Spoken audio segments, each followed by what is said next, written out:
Yo, what's up everyone? And to this video no is pakita natin yung maliit na amp. Ito siya. Ang cute, 'di ba? Nabili ko to sa Lazada siguro last year. Siguro gagawan ko lang to ng review no para may idea kayo kung gaano ka okay yung tunog na ito. Pero hindi siya pwedeng lakasan kasi basag na siya. Pero pang kwarto maganda siya. Maganda talaga siya. Okay siya. So tingnan natin. So first no, gamit nating FX pedal is yung Boss MA.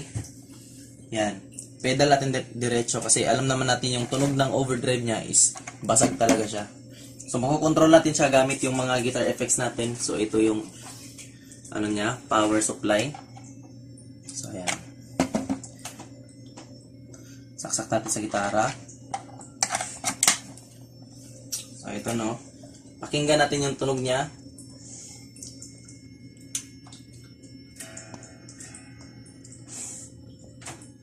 Ay, mali. Sorry.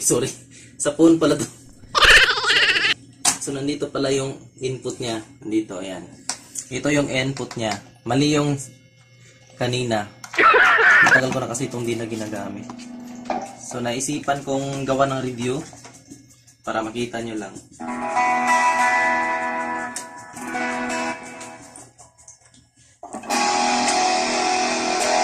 Kung naririnig nyo, hindi natin siya pwedeng lakasan ng sobra kasi yun nga, basag na pakinggan yung speaker niya kasi maliit lang siya.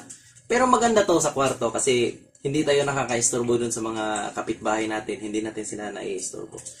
Kung nagsisipra ka ng mga 12 o'clock, mga ganyan, maganda to, pakinggan nyo.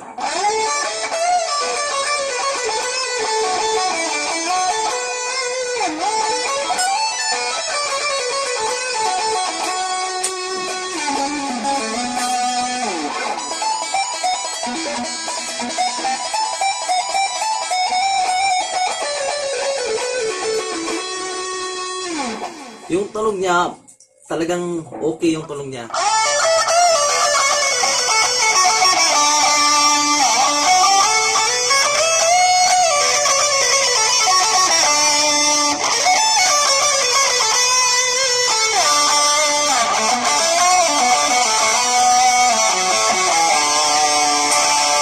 So yun makikita natin kung gaano kaganda yung tunog niya kahit mahina lang siya. Parang desktop speaker lang yung lakas niya. So hindi tayo nakakaistorbo. Naririnig natin yung tunog ng guitar effects natin. So yun nga, hindi siya pwedeng lakasan. Dapat mahina lang yung naririnig lang natin.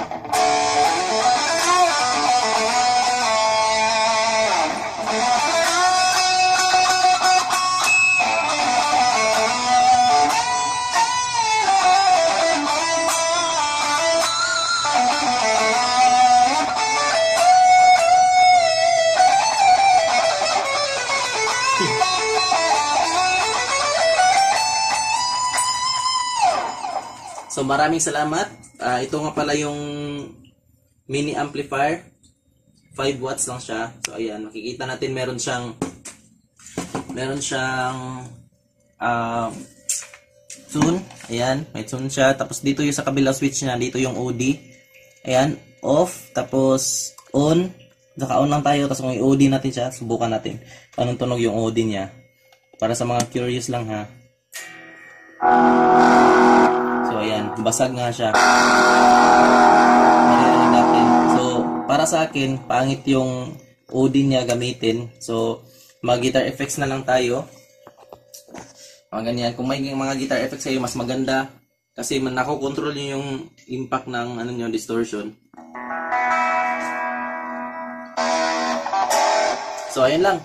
Hanggang dito na lang. So guitar amplifier, mini guitar amplifier. Nakalimutan ko yung brand. Siguro global lang to kasi global lang yung in-order ko dati. So, ayun. God bless everyone. Don't forget to subscribe and click the bell on my channel. God bless.